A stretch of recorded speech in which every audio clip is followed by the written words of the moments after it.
বেগম খালেদা জিয়ার জানাজার উদ্দেশ্যে ইনশাল্লাহ জানাজা আমরা অংশগ্রহণ করছি।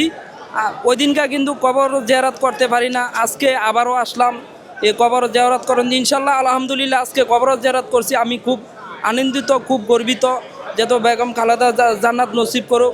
আজকেও আবার আসছি এই কচুয়া চাঁদপুর থেকে, ইনশাল্লাহ ভবিষ্যতেও যদি আবার আসি ইনশাল্লাহ আবার কবর জিয়ারতের জন্য আসবো।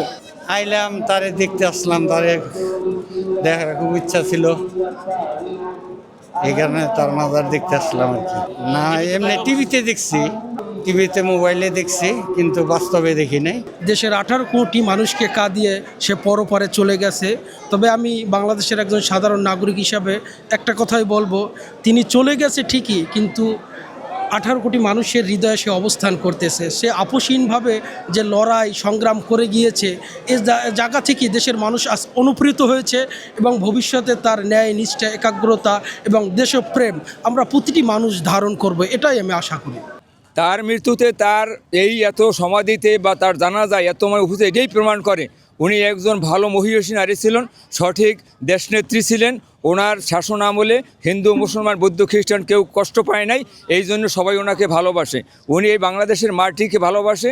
ওনাকে বারবার এদেশ থেকে মাইনাস করার জন্য পদক্ষেপ ছিল মঈনুদ্দিন ফখরুদ্দিনের সময়, এবং হাসিনা সরকারও চেয়েছিল, কিন্তু উনি বলছে যে না, বাংলাদেশের বাইরে আমার কোনো ঠিকানা নাই, বাঁচতে হয় বাংলায় বাঁচবো, মরতে হয় বাংলায় মরবো।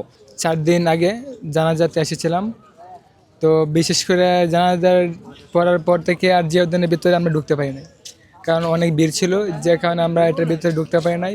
তো আজকে আমরা এটার ভিতরে আসলাম এবং কবর জিয়ারতের জন্য আসলাম এবং কবর জিয়ারত করে আমরা বের হলাম।